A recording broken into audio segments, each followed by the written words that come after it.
Good. Hi, Srijit. Uh, Hello, Abhida. okay, How are you? thanks for. I'm good. I'm good. Thanks. How are you?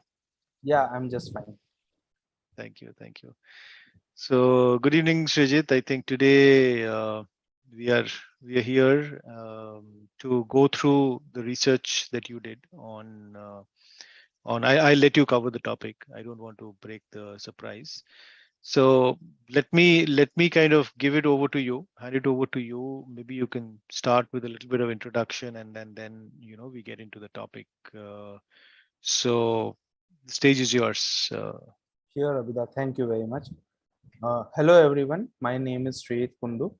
I have graduated from Techno India University with Bachelor's of Business Administration, and now the usual choice, of course, to go after BBA is MBA. So I am currently pursuing my MBA in HRM from IISWBM. It's the first B school in India and Southeast Asia, and being a part of this prestigious organization has helped me connect with Abhinandan Mukherjee, my mentor. So I have been doing an internship in his company, We Empower, for 2 months with HR as my core area. And I've been mainly focused on talent acquisition. So you might ask me why HR and what do you want to go into when you are pursuing HR? So I basically like to interact with people a lot. I like to know people and I like to interact with them on a personal level to get to know how the person is, to judge them if they will be a perfect fit for the company or not. And even if they are not, helping them out to further pro- produce results that will help them. Yeah. So my topic today is diversity, equity, inclusion, and belongingness. And I have prepared a small presentation on the same. So shall I share the screen? Go ahead. Go ahead and share. Uh, Thank you. yeah. And I think while you bring up the presentation, Srijit, I remember the initial conversations around the topic, and going back to what you said, your passion area about in talent acquisition and in the HR space. So I think we initially started thinking, saying, okay, you want to do some research in talent acquisition, and then we added the color, saying, why don't we do a diversity, right? Piece in talent acquisition. So was it first talent acquisition, then diversity, or first diversity, then talent acquisition? I don't remember. It Do was you remember first that? talent acquisition, then diversity. Then diversity. Yeah. Good. Okay, great. Over to you. Go ahead. I think. Yeah. Okay. So the topic of today's presentation is DEIB in talent acquisition, basically clubbing the both. Yeah. Right. Uh, Both areas. Yeah. Yeah. yeah. One second. Yeah. Yeah. So what is DEIB? So now after COVID hit and after the world went through a drastic change, we went on to see that not only organization have drastically changed, but they have also gone on online mode. They have started many a things that they did not want to start, but yeah, COVID did help everyone. Correct. So my research topic today is diversity, equity, inclusion, and belongingness in talent acquisition. To Mhm. start off with, diversity means including members from all walks of life in the organization. Equity, it means to show that every employee has the same access to every opportunity that is presented. Inclusion, making sure all the employees of the organization are included and valued in the business function. Mhm. And belongingness, they are not just employees, they are a big family, so making them feel like the same. Mhm. Yeah. DEIB in talent acquisition and recruitment, setting goals and defining what DEIB looks like in your company, presenting a clear picture of what you want from employees and what they will get after they join your company, embracing empathy, know your employer value proposition. Why should employees join you? Why should an organization like yours hire employees who are diverse, promoting equity and belongingness? Revisiting your application workflow and job descriptions, because that's where everything starts. Deliver ongoing DEI training, creating a safe space to give feedback, and form diverse interview panels so that employees are not, they do not feel out of place. Mm. Right. Some of the general guidelines to be followed. Audit job ads to show what you clearly need and what you clearly want from the employees. Focus on sources where talent pool is very diverse. Encourage diverse employees to refer to their connections. Create company policies that appeal to diverse candidates. Use blind interviews so that there is no disparity, and automate shortlisting. Technology, Technologies helping in DEIB. Equal opportunities for work. For that, we have to conduct blind interviews. Improve employee well-being. Websites like remente.com help a lot. Also, organizations today are giving Fitbits and Amazon Alexas and also caring about the employees' mental health. Technology in communication.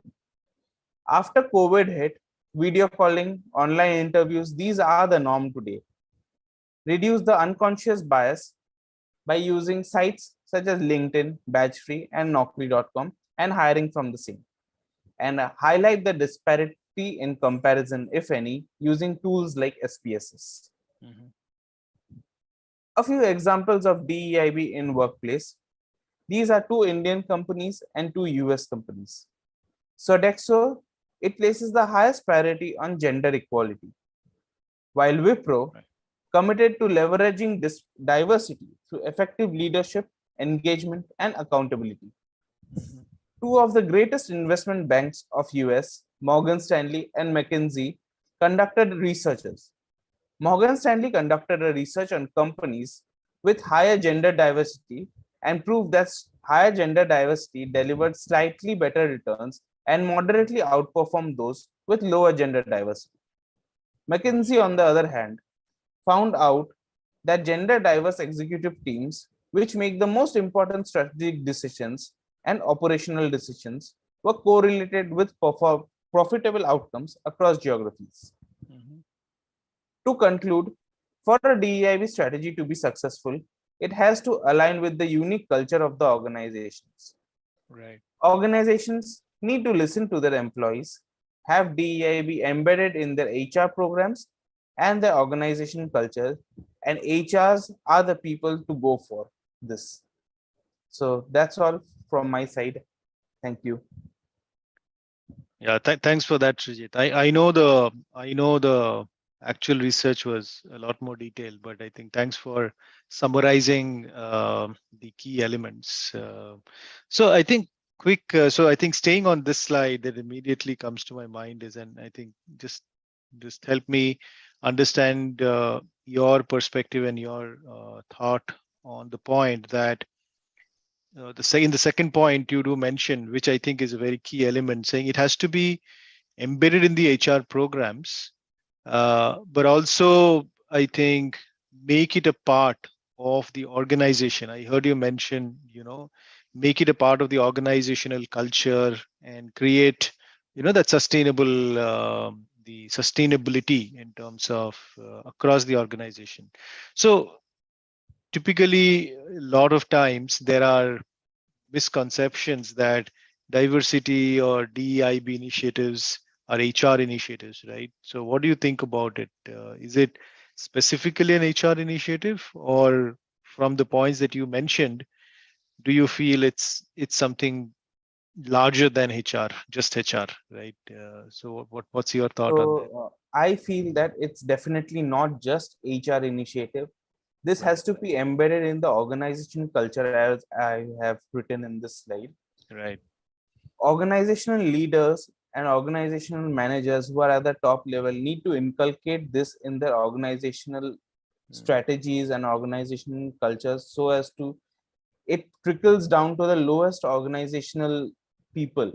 Right. This is not just an HR initiative. Everyone has to Correct. cooperate and everyone has to put in something so that this organization that they are working for is a gender diverse, not only just gender diverse, but a lot Correct. of diversity, Correct. inclusion and belongingness remains in the organization. Correct. Correct. Correct.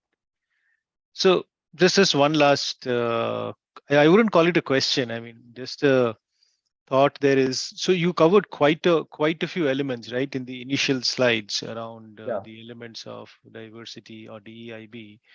Do you think any one of them or two of them or few of them, let's say that way, do you think few of them are more important? I'll tell you where I'm coming from. So my thought process is, whenever these days or largely, I think we talk about diversity, the first thing that comes in our mind, right, and very commonly so, is or very rightly so, is gender diversity, right? I mean, today we see gender disparity in terms of pay, and I saw you mention that the pay parity has to be there using tools and benchmarking systems. How much do you think other elements of diversity, right, are also being considered, right, apart from just the gender diversity? So let's say we know that today there are organizations in almost all sectors who are, including, let's say, third genders beyond male, female into their workforce, right? They're welcoming, right? But let's say, is that the only element of diversity? I know that you covered in your presentation that no, I heard you also saying not just gender diversity. So going back, having that as the background, do you think specific some elements in your presentation you would want to call out when you when you cover this topic of diversity, or do you think all of them are equally important? No, I don't think so. Just gender diversity is there. Companies today are including a lot of people. So Hmm. as to say, there are a lot of cultural differences, differences in age, Right, differences in sexual orientation, differences in religious beliefs. right, Companies today are including all employees and from all walks of life. This is right, not just gender diversity or just including people who are third genders.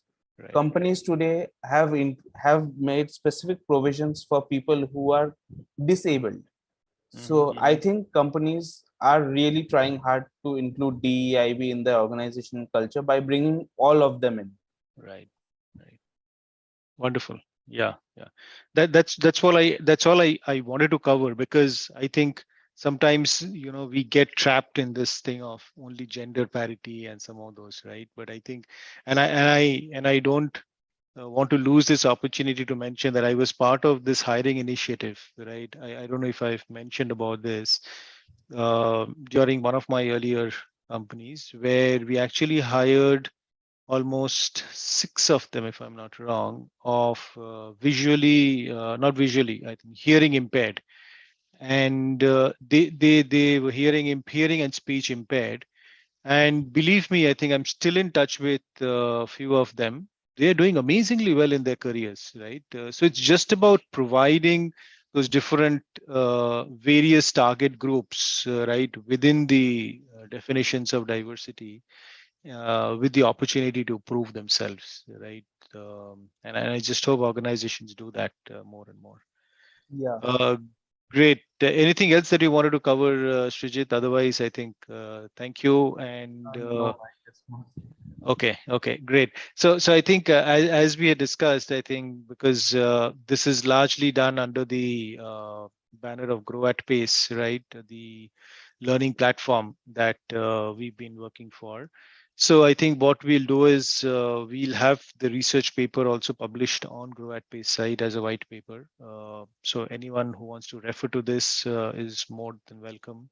And there could be, maybe further deeper research done on this area. So I think more than happy to have more conversations. But thanks for doing this, Rajit. Really appreciate, and all the Welcome, best. Vida, for giving me the chance to do so. Absolutely pleasure. Uh, okay, thanks, Rajit. Thank you.